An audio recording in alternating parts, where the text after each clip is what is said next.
Ladies and gentlemen, my name is Paul Heyman. And as your wise man, I'm here to bestow upon you the wisdom that you're listening to Punks Talk Wrestling. 1, 2, 3, 4. Welcome to Punks Talk Wrestling! On this episode, the road to WrestleMania has officially begun as we talk about everything that happened at the 2026 Royal Rumble from Riyadh in the Kingdom of Saudi Arabia. I am R.W. Hellborn, the PA Rock Prince, hailing quote-unquote from Philly! And I am one half of the Crown, which is one half of your Punks Talk Wrestling Inter-Universal Tag Team Podcast Champion host of the world. Oh, I'm early. Now, then, and forever by my side, 3,500 miles away in London, England. He is my tag team podcast partner. He is the other half of the Crown, which is the other half of your Punks Talk Wrestling Inter-Universal Tag Team Podcast Champion of the world, Mr. Did You Know, Sir King of Reels, the proper prick, C.J. Newman!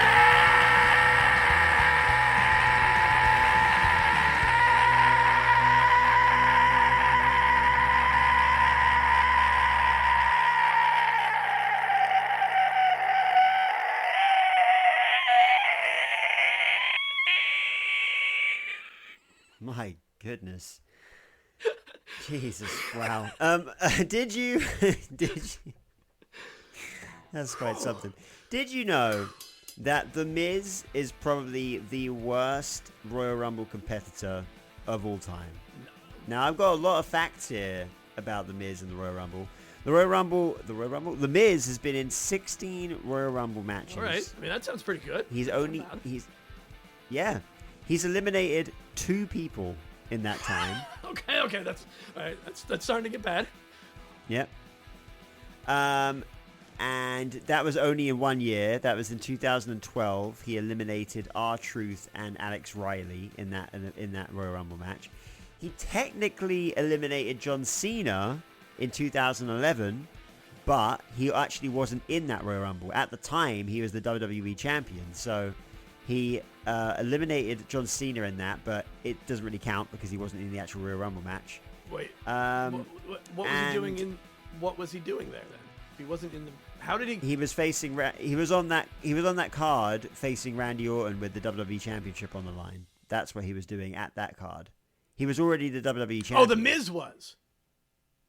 Yeah, the Miz was. Oh, okay. Yeah. I thought you said John Cena was the WWE champion in the Royal Rumble and eliminated Miz. That didn't make any sense at all. So yeah, he 16 Royal Rumbles and only 2 eliminations, and he has not eliminated anyone from the Royal Rumble in the last 13 years. Wow. And just for fun, I'll just tell you really quick who has eliminated him from the Royal Rumble. And it's the second one's embarrassing. 2007 was the Great Khali. All right. That's not embarrassing. 2008 was Hornswoggle. Okay, yep, that's embarrassing. 2009 was Triple H. 2010 was MVP. 2012 was The Big Show. 2013 was Ryback. 2014 was Luke Harper. 2015 was Bubba Ray Dudley. 2016 and 2018 was both Roman Reigns and Seth Rollins. So both of those they both eliminated him both times. Interesting. Yeah. 2017 was The Undertaker. 2020 was Drew McIntyre. 2021 was Damian Priest. 2023 was Sheamus. 2024 was Gunther. And this year was Roman Reigns, which means Roman Reigns has eliminated The Miz from the Royal Rumble 3 times. Nice. Yeah, and that's my little did you know. All right. Well, Also, another little random did you know, a little did you bonus, if you right, will. a digi. Yeah, hey, I love the digi bonuses right after. If in the 2008 Royal Rumble, Chavo Guerrero was the ECW World Heavyweight Champion. So if he had won that match, he technically could have challenged himself at WrestleMania. Yes, technically, I guess he could. That would be weird. That's right. But hey, anything can happen in the WWE. As we'll hear later, Tala Tonga could be the mystery guy behind Jacob Fatu's attack. Ooh, all right. Yeah. Before we'll get there. That makes sense later. Yeah, it'll make sense later. Yeah. Before we begin, shout outs. Shout out to Wikipedia. Support Wikipedia. Shout out to Al at 2K and Kaylee at 2K UK. You can pre-order your edition of WWE 2K26 now at WWE2K.com. All right. But how's about we talk about Royal Rumble 2026?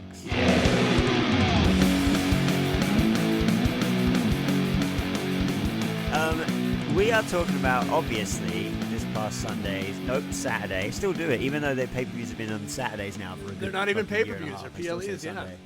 They're not even their PLEs. We're talking about Royal Rumble from this past Saturday. Yeah. It was, let's do the breakdown as we always do. So this past Saturday, January 31st, 2026, in Riyadh, Saudi Arabia, of course, there was no venue. They built this venue in 20 days. Yes, they did. With but much they're calling speculation it the Riyadh and concern. Season Stadium. With much speculation and concern. Yeah. I will neither confirm nor deny any of those statements, but who knows? But they did it. They clearly did it. And But they did it. I don't even know. Did they disassemble it like I thought? Because I didn't look into that at all. Have they begun disassembling? Don't know. I don't know. So the venue is called the Riyadh Season Stadium at King Abdullah Financial District. So because I know that every year they have Riyadh Season, which is like not only wrestling but loads of other sports come over and do their thing. Right. And so maybe they've built that and it will be used for other purposes for the Riyadh season. I have no idea. Yeah, but, I have. I mean, it does seem. It would seem ludicrous. And folly to truly just build an entire stadium just for one event, unless the entire purpose is to come up with some sort of modular stadium system. You know, where you can where it's basically. It's damn near probably Lego. You know, it's like building some with Lego parts. Or if you put it together in a way that can be disassembled and it's still structurally safe, clearly it must have been enough. I don't know. It's hard to tell. I mean, it was clearly safe. It was like. We'll let's get to. I'll get the rest of the details out of the way, and then we'll get into the arena / stadium, whatever the fuck it was, in a second. Mm-hmm. I don't have a attendance number that is not available here. Nope. And they didn't even announce it on the night, actually. So, but there were people there. I saw it. There were people there. There were people not definitely. in other places. It was a very weird and questionable. It was all right. Since we'll just quickly get into this now. Let's the get stage, it out of the way now. The stage, incredible. Mm-hmm. Loved it. I thought the stage was so fucking cool. Amazing, Great. outstanding. I will say the lights, like they were clearly trying to go for like a is it the Intuit Dome where they did the first Raw of Netflix with all the lights on the seats? Yeah. Yes. I think they were kind of going for that kind of thing, but and you can these lights were way more elaborate and they stuck up above people's heads. Therefore, they also got in the way of the people behind them, and it made the crowd. Now, I'm pretty confident that was a sellout crowd, but from some angles, it just made it look like there were no people in the crowd at all. And I think there were a lot. It's awkward. It's awkward in any way you look at it because once you saw, when you first looked at it and you just saw all those lights, absolutely, it looked like it was completely empty until you like it. It's like one of those magic puzzles or like magic posters where you have to like focus differently, and then oh yeah, I can see the people there. Right, yeah, well, there's the people. But, yeah, exactly. Yeah. In fact, if you go to the Wikipedia page, there's a picture and of you it. scroll down to if you scroll down to the event section, there's a video of someone filming from the crowd, and you can tell there's shitloads of people there. Right. But I also think it just looked weird. And yeah. I also think there were times of the night where maybe a whole bunch of people left a section for a time period, because I don't know. It was so hard. I don't even know. It was just so strange to tell. Like, I've got no idea. Yeah, it's gonna be. It is a highly contested, and it's one of those just awkward, weird things about the Saudi shows. Like, it was just weird. But hey, it was weird. Give us our on-screen personnel. Let's not skip out on that all right. dose of goodness. We've got the English commentators, Michael Cole, Wade Barrett. Arabic commentators, Faisal bin Mughasib and Jude Al-Dajani. We've got the ring announcer, Mark Nash. We've got referees Danilo Amphibio, Jessica Carr, Dan Angler, Eddie Arango, Charles Robinson, and Ryan Tran. Interviewers Kathy Kelly and Byron Saxton. And with the pre-show panel of Michael Cole, Jackie Redmond, Wade Barrett, Big E, CM Punk, and Peter Rosenberg. Hell yeah. And I got one more person for you, and he didn't really show much on screen, but fucking green shirt guy was there. Green shirt guy guy was in his normal seat. Yeah, he was on hard camera was side. he was in the opposite seat of where he normally sits. Because those seats were not available to anyone else. We know, like, you know. Yeah. There were. We know how it works. Yeah, we know how it works. We know how it works. Yeah. It's very different over there. But yeah, I mean overall, I mean, visually great. The pyro was great. The stage was fantastic. I fucking love the stage. But with that, we'll get on to the first match. I'm seeing also, I didn't even know this until looking at the wiki page here. There was 2 dark matches: Wyatt 6 versus the MFTs. Oh wow! And Motor City. Here we go. I can't. Motion City Machine. This damn fucking Motion City Machine Gun. I'm just gonna call it that. And Shinsuke Nakamura versus The New Day and Grayson Waller in a 6-man tag. Wow. So there's that. Who knew? Because I certainly didn't. They first match of the night. Yeah. Oh, go ahead. I'm just still in shock that they didn't mention that at all. But I guess we haven't even. Well, we also. They're dark matches though. They never mention dark matches. So. Yeah. You're right. So hey, all right. First match of the night, women's Royal Rumble match. Yeah. Off the bat, I think likely my favorite. I think this is my favorite match of the night. There are only 4, obviously, but I actually enjoyed this quite a lot. Probably more than the men's Royal Rumble. It's a hard. Yeah, it's a hard. I'm torn almost 50-50. Between these. I mean, it was a fantastic match. All of the gear was phenomenal too, by the way. I know there's a lot of a lot of controversy about the women having to completely cover up and therefore have to have an entire different wardrobe for it than their normal gear, but I don't think that's as big of an issue as I feel like that's a very, very small issue compared to other real issues with the thing. Exactly. They look fantastic. It is what it is. It's been that way for a long time. And yeah, you're right. Like everyone's costume, outfits, attires were fucking stunning. And it is a far cry from the baggy T-shirt, completely black, like not at all, look of the first time. That was only 7 or 8 years ago. Right, exactly. No, actually, I think it was less than that. I think it was like 2 years. It was like 2 years, right, before they. I think so. Yeah. Right, because the pandemic also put kind of a hold on a lot of that, so time stopped for a year. But yeah, so it's only been 5 years since women were not even allowed to be there. Yeah, exactly, which is wild. And now Yeah. there's women all over the show. Hell, there's definitely the most women in a match in Saudi Arabia ever, history, period. Yeah. This match was fun.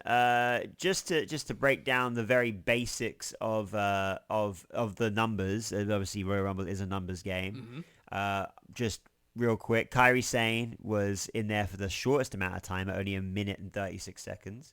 But on the flip side, Charlotte Flair was in there for 59 minutes and 49 seconds, just shy of a whole hour. Oh, yeah, Charlotte Flair. And also a really impressive showing from Sol Ruka, who was just over 50 minutes, 47 seconds. Yeah. And then we had Lash Legend, who had like a crazy good showing in this Rumble. Like, that's the most we've seen her. Most eliminations, 5 eliminations, and it's the most most activity we've seen out of her since she's been on the main roster. I know she's obviously been in tag matches with Nia Jax, but like this was impressive. This was showing you like what she's like capable Not of. only that, listen to the names of the ones that she eliminated. Both Nikki and Brie Bella, Io Sky, Jordynne Grace, and Charlotte Flair eliminated by Lash Legend. Yeah, that's crazy. Insane. Yeah. Yeah, so we also had by the way, shout out returning Nikki. By the way, shout out to Wikipedia. Support Wikipedia for having the sort abilities in their table of entrance, so you can sort by eliminated. I know it's great, so good. I love this shit. We also had Brie Bella return. Yep. Looks like she's back as well. She was on Raw as well, so yes, I guess you have. you have seen Raw. We're all caught up. I have seen Raw, indeed. Did you see Did you see NXT? I have seen NXT too. All right, yes, so I saw the ladder match. Yes. All right, cool. Just we're all caught up. Yeah, and obviously we had Kalani Jordan, Lola Vice come in from NXT. Oh, sorry, and JC Jane and Sol Ruka all come in from NXT as well. So those are all the big surprises for the Women's Royal Rumble match. What are you saying about the winner? How do you feel? Liv Morgan, fantastic. This is where she should be. I really, really hope that this year the women get to have the main event of one of the nights too. We haven't had that yet, but I think Liv's story within the Judgment Day, and who knows, potentially the ending of the Judgment Day. I don't know. Yeah, there's a yeah. It's like we got a crack here with her and Raquel, and then we also got the crack with Finn Balor as well. So there's a lot of cracks forming along the way, right? You can and like there's they're running out of patches for it. Yeah, running out of Band-Aids. Yeah, who did you predict for this match? I predicted that I would be correct, so I must have predicted Liv Morgan. No, I don't know. Honestly, I don't remember. You'd have to go back to. Oh no, we didn't do our predictions. We didn't do our predictions. That's why I'm like I don't remember who we predicted. So we totally forgot.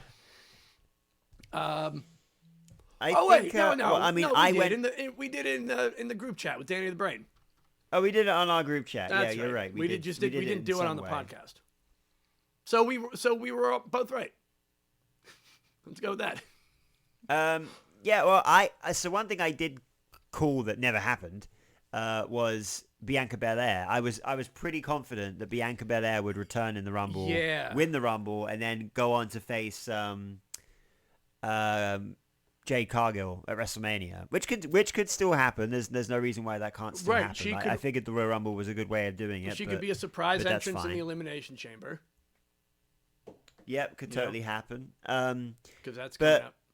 Yeah, Liv Morgan can go a lot of ways. I mean, I don't see her challenging for Jade. But what I do see happening potentially is I could definitely see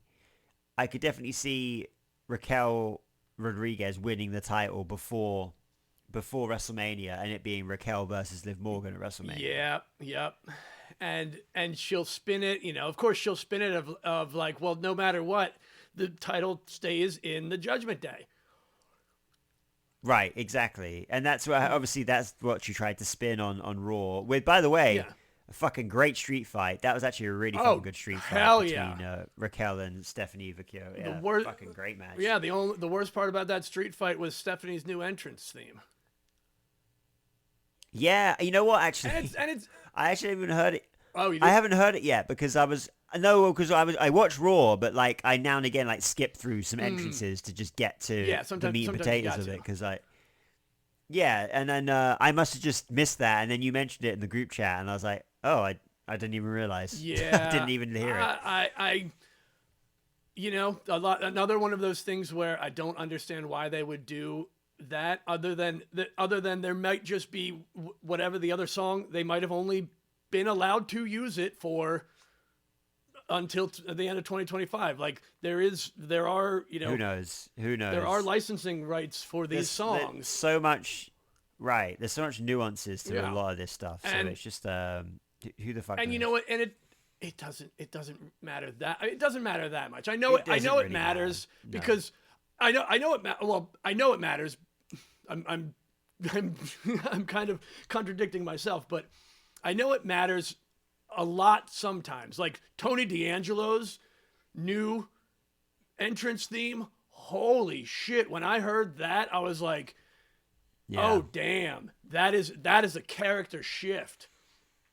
Now, I don't know if this signals a character shift for her too, because sometimes it does. Sometimes it might just be like a little tease of like, hey, well, we're going to give her a new theme because we're going to start shifting the focus to something else. I will say that obviously entrance music is important because it does sets just like music in a movie. You play a song in a movie or a TV show to set the scene, right? Yes. You do that for a purpose. Yeah.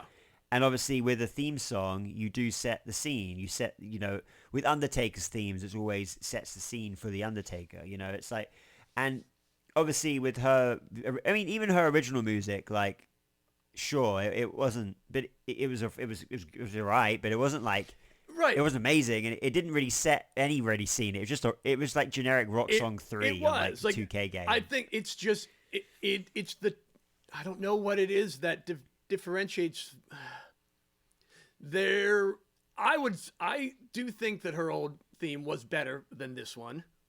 It was better. I mean, I can't comment because I haven't heard the new one, but maybe I'll love the new one. Who knows? But I also don't think it matters that much either. For it doesn't her, matter that much. Yeah. I think for some people it does. For some people it does. Say for example, I don't think it's as bad as Cody Rhodes came out suddenly with a different theme. It would matter because people sing along to that theme. But there were no words. For this, it doesn't matter at all. Yeah. There's no words. It doesn't more matter. More so, I think not that it doesn't matter, but I think that it doesn't matter as much as people are making it out to be sometimes. Which, I mean, of course. No, that's course. what the internet does. Is make That's better. That sounds just like the internet to me. Yeah. So. Anyhow, Liv Morgan winner. I'm here for it. We gotta keep. I'm here for it. I enjoyed it. I'm looking forward. Yeah, I'm looking forward to see where that goes.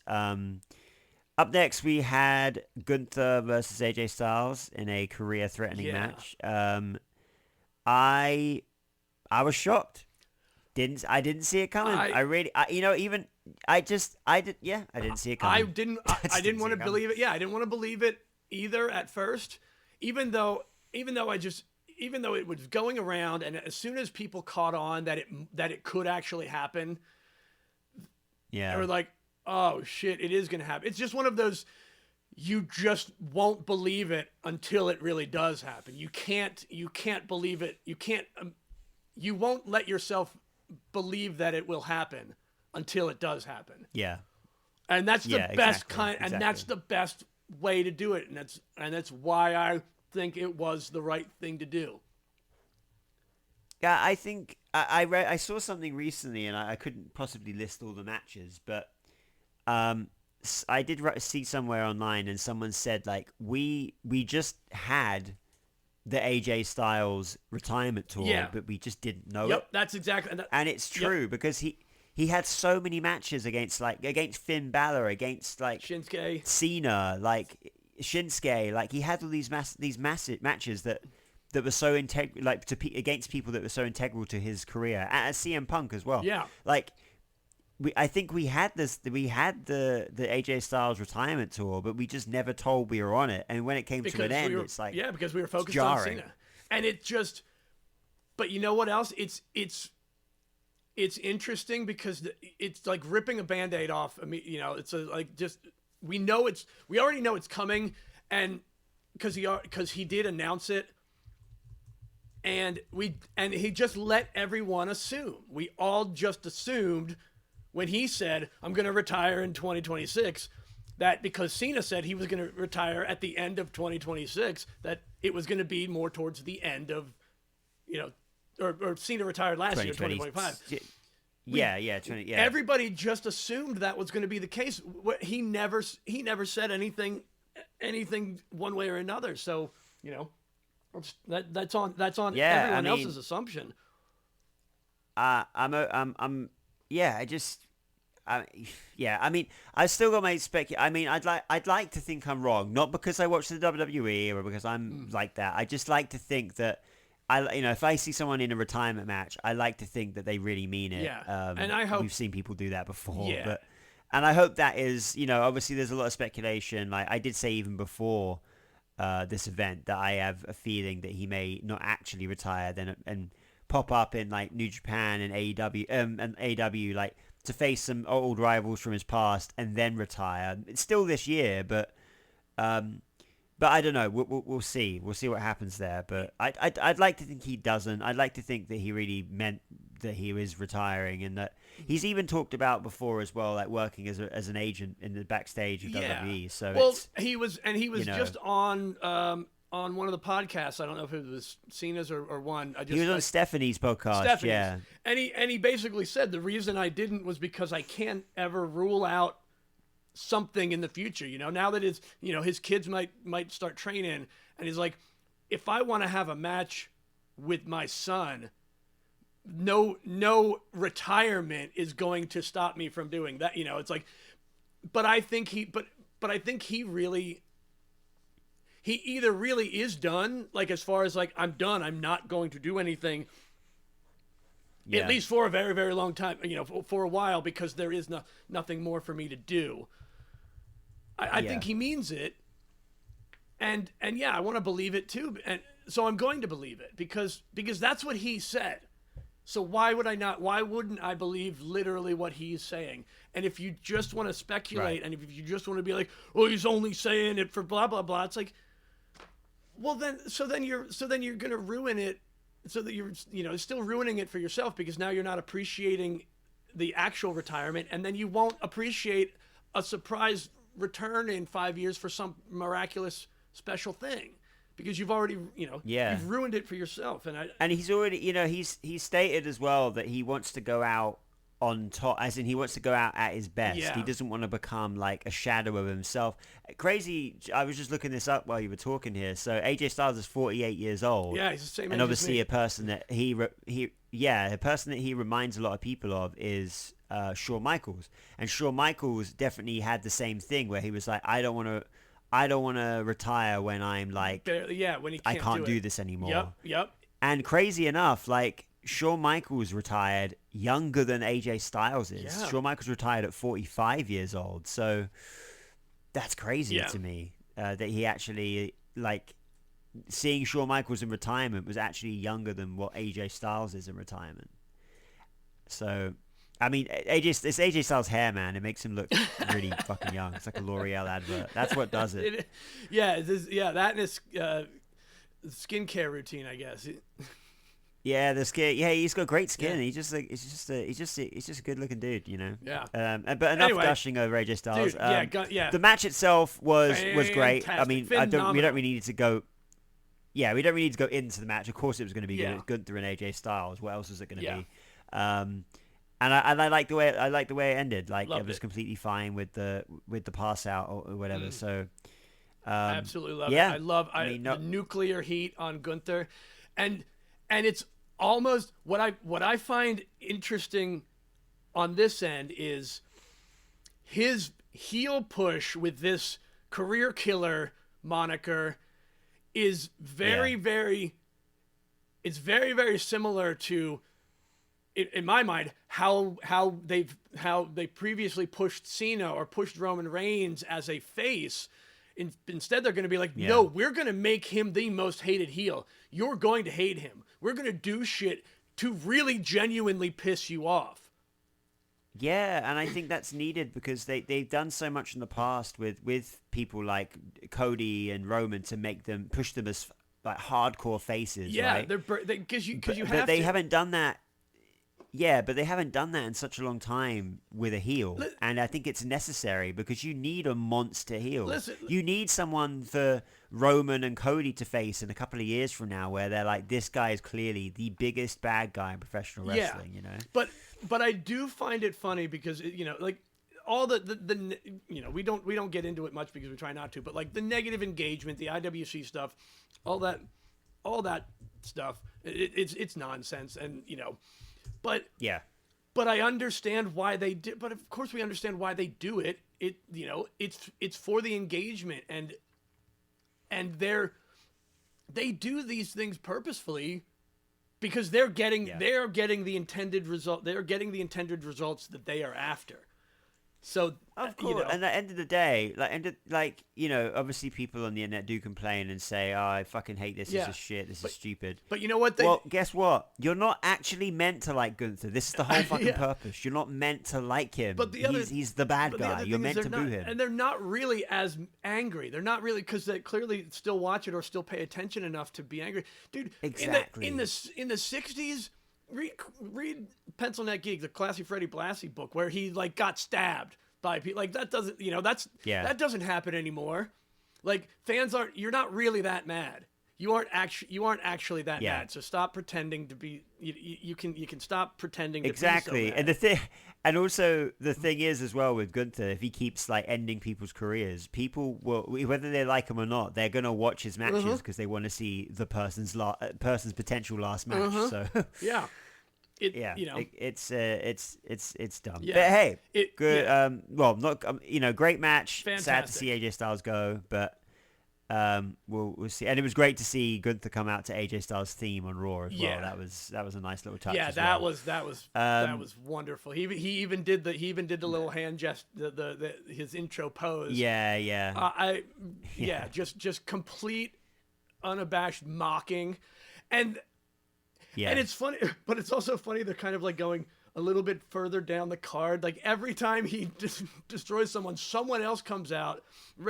Poor Rey Fenix.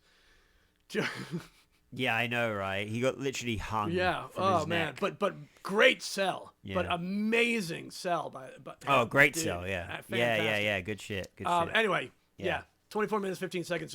Fantastic. Drew McIntyre and Sami Zayn. We were definitely right. I was definitely happy.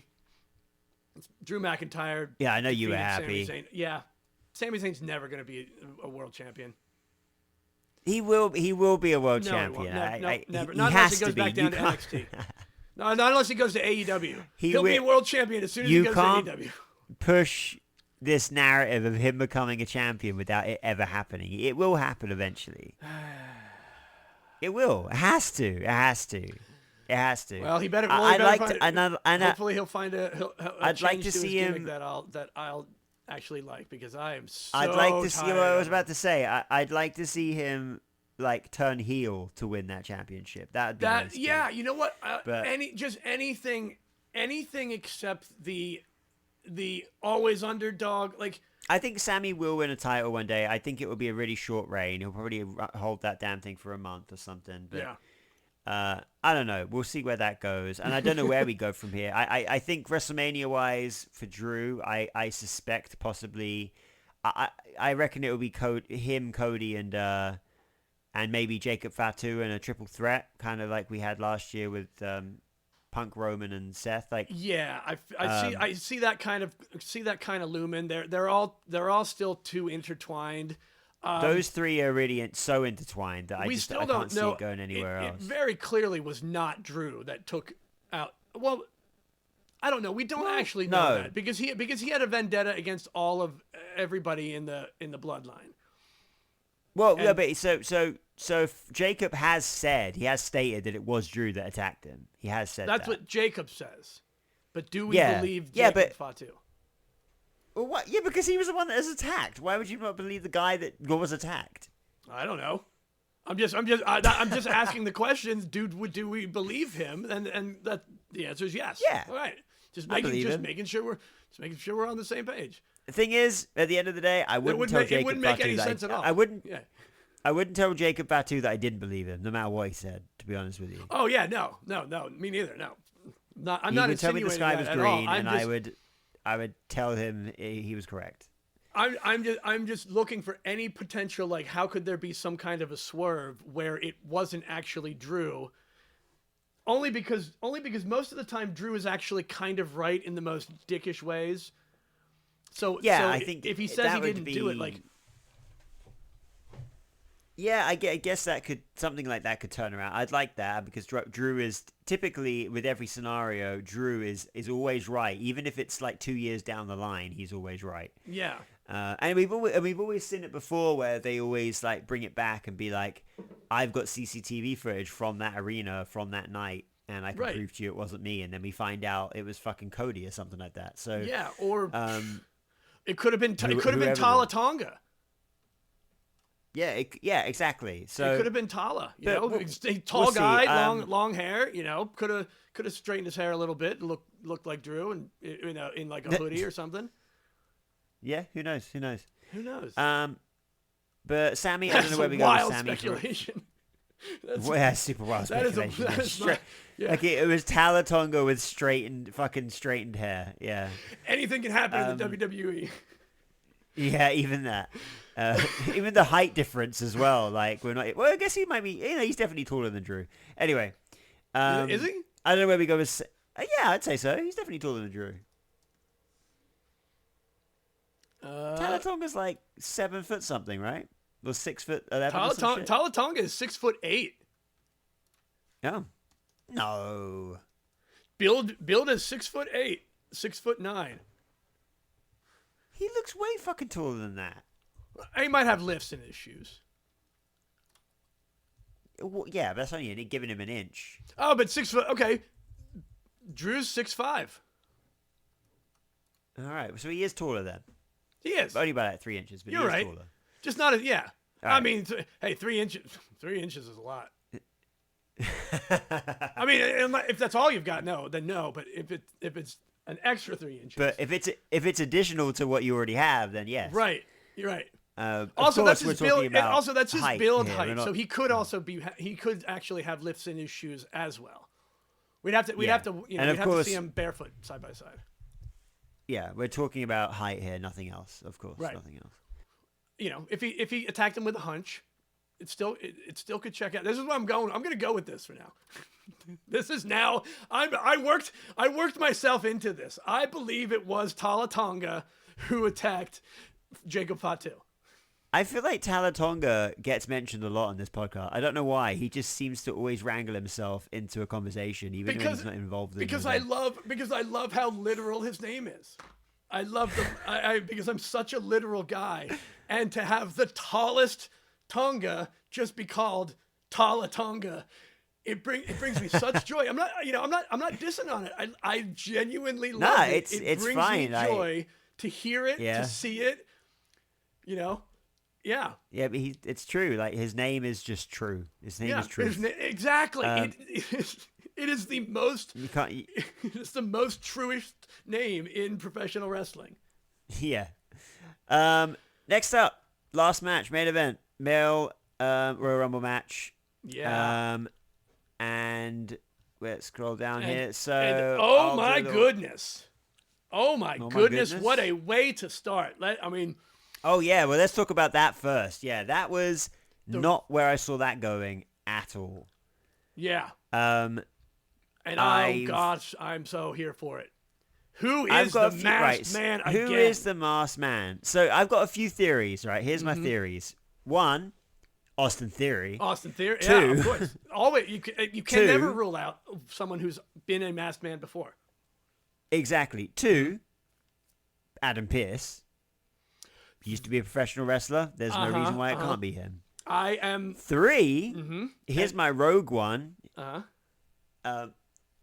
Buddy Murphy. And the reason I say Buddy Murphy is because Austin Theory and Buddy Murphy were part of Seth Rollins' group back in the fucking pandemic. Oh. And I've been saying it since Austin Theory debuted, that Austin Theory is like an insight, like he's not actually part of the Vision. They think he is, but obviously he's working from within. And when Seth comes back, there's so many, look at this, think about this for a second, right?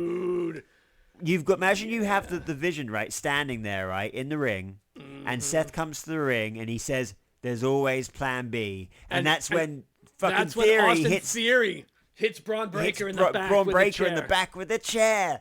It would be fucking poetic and cinematic, and it'd be the best thing you've ever seen. Like, yes, and then just throw Buddy Murphy. We figured it out. That's where we're going, man. I love it. I absolutely love it. And then you've got Braun Breaker, Bronson Reed, and Logan Paul versus Austin Theory, Seth Rollins, and Buddy Murphy. Fuck, that's gorgeous. That's going to be great. That's got to be where we're going. I'm working myself. I'm also working myself into a shoot, but yeah. I mean, that's much more reasonable. That's much more reasonable than Talatonga Talatonga in flats with straightened hair.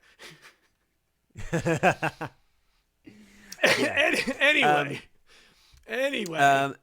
But yeah, that was a really interesting start. Obviously, Obafemi coming in at number 1 was fucking great. Gosh, I can't. Good to see him. I don't know what anyone said about it, but I'm not mad about seeing Obafemi just come in and beat up the War Raiders a little bit. Like, I love those guys. You know, shout out to Ivar. Yeah, but that makes him like a more, like, say he came in, like, he'd just been in the Royal Rumble and literally faced off against people like Brock Lesnar. If he comes onto Raw and then just beats up a couple of jobbers that we don't know, it's kind of a downgrade. He does need to face people that are like on the active roster. And I would have said, maybe just throw in like Otis and like and Akira Tozawa, because maybe, you know, like they are that kind of tag team. But at the same time, they're also the number 1 contenders for the tag team championship, so it can't have been them. So it just kind of had to be them. And like the War Raiders are fucking huge, and the fact that Obafemi can take both of them out, it's impressive. That's exactly what the purpose and that was. That is what you needed for him. And as much as, you know, it's not a negative. It's not a down. Like, they weren't prepared for that. That wasn't the schedule. Exactly. They did it in the best way possible. If they had made that a match, it would be different. If he just pinned them both or something. But he came to the ring and both the War Raiders looked a bit confused, and then they got attacked. So it was kind of, they were surprised by it, you know? Yeah. I think it's the best way to go about it. It's kind of a little dickish of Obafemi, but I mean, he's not. It was a bit of a dick move. He's not a face. He's a ruler. You know, he's the conqueror. He's not a good guy. You know, he's not a bad guy. He's not a good guy. He's a guy that's him. He just goes out and conquers. You know. Similar to the women's match, I'll do a few numbers here. We had Javon Evans lasting the longest at 40 minutes, 58 seconds. Only just a little bit longer than Obafemi at 39 minutes and 4 seconds. We had the shortest was Braun Breaker. Who'd have thunk it? At 10 seconds. That's crazy. And that's another one. Again, no one saw that coming. Not a single person, even though they're like, they're putting him in number 2 just to fuck with them. And we just figured, okay, well, he's going to... And then they were like, oh, fuck, they're putting him against Obafemi. This is insane. How's this going to work? We thought we were going to see that. They are keeping those two apart. Yeah. For a while. Like. Oh, yeah. Yeah, for sure. We understand why. Like, everybody understands why. But no one saw that coming. Not a single person saw that. No one saw that coming. Speaking of Obafemi, him along with Roman Reigns had the most eliminations at 5 each. Mm-hmm. So they together they eliminated a third of the Royal Rumble. which is crazy. But yeah, and then as far as it goes for some surprises, we obviously had Mr. Iguana and La Parka from AAA, which is cool. Yeah. And then we had Brock Lesnar, which I don't think was much of a surprise because obviously he was on the poster and he did announce himself actually, so that's not really a surprise. Yeah. Obafemi though was a surprise. He was never announced, so actually no, he was announced. I also take that back. Oh no, so, I think he was announced. He was definitely announced. But then Royce Keys, formerly known as Powerhouse Hobbs, was definitely a surprise. Yeah. He's obviously signed with the WWE. Love the new name. No show yet, but Love I like that name. It's a good name. It's a good name. I don't get so attached to things that aren't, Powerhouse Hobbs was a cool name. It was cool. Yeah. For what fine. it was. But yeah, hey, this is also a cool name. You can make it cool if you want. You don't have to. You can choose to like it.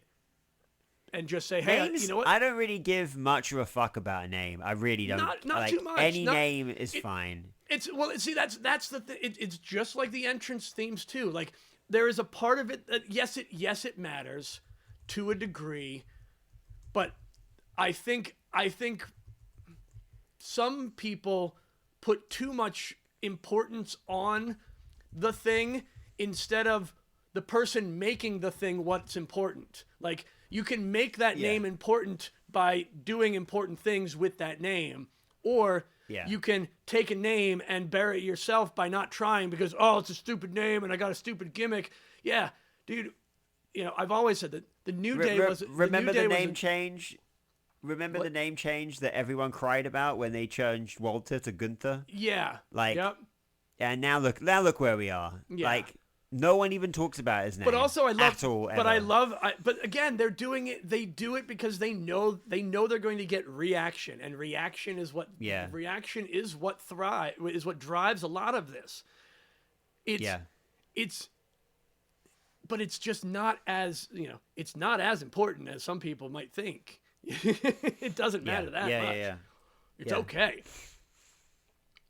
And we also had a surprise return from LA Knight as well. Obviously not announced. He returned, which was cool. He actually, I kind of expected him to come back at the Rumble, and I kind of expected him potentially to be a potential winner, but I'm totally fine with the winner being Roman Reigns. Oh, absolutely. And we also had El Grande Americano and the original El Grande Americano, which also continued on Raw as well, which I'm fucking here for. The only problem is I see Wikipedia actually has a problem here because I'm looking at the El Grande Americano link and it's incorrectly linking to Marcel Barthel, also known as Ludwig Kaiser.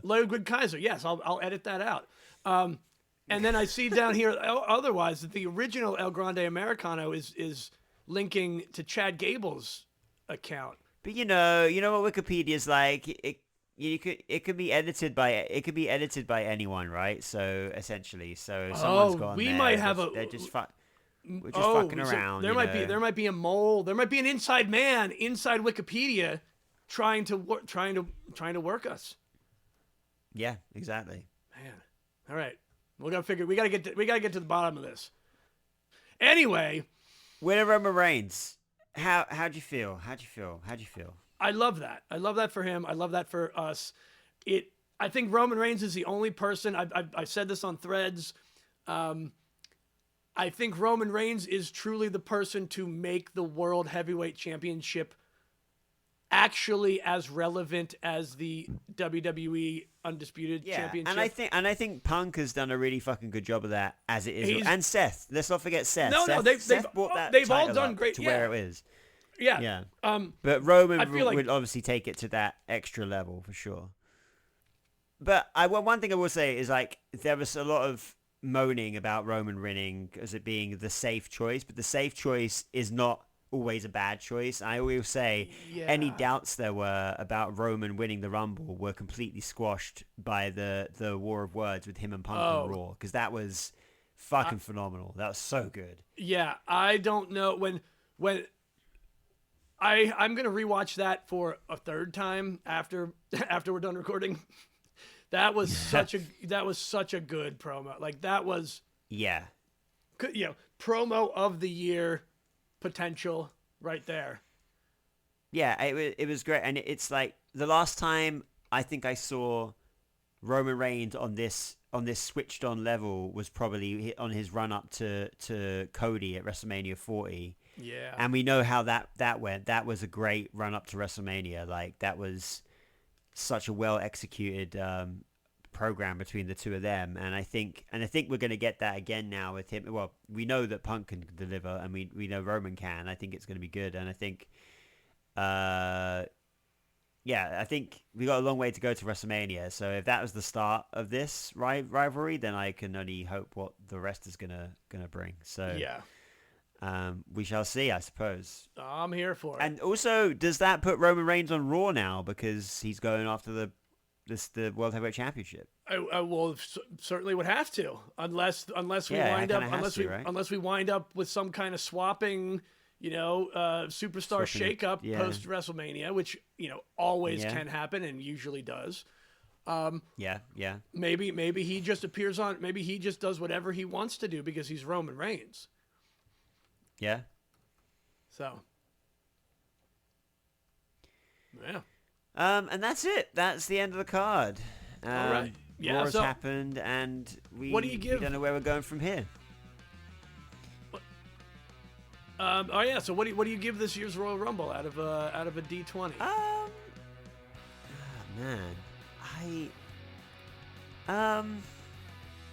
A 17.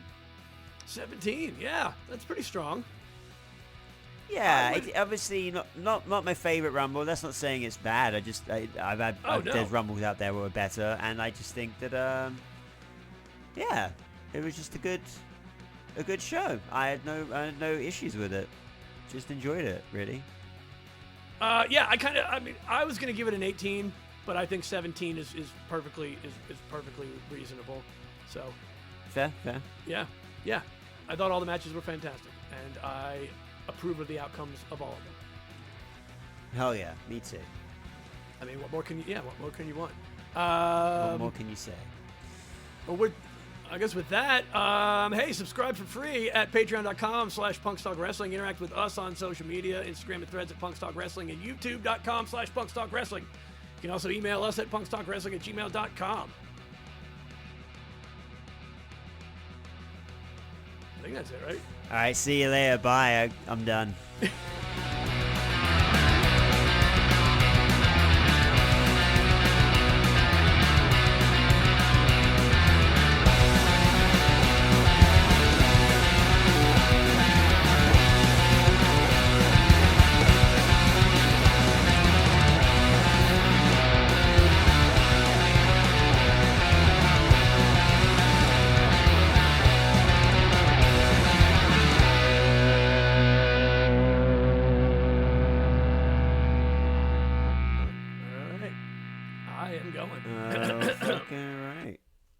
I've got today's gum is Orbit Winter Mint Gum. Orbit, yeah. Wow. Yeah. I mean, I know that one. We do that one over here. Actually, now you say that, do icebreakers make mints as well as gum? Yes, they do. Yes, and I have some of right. those So as well.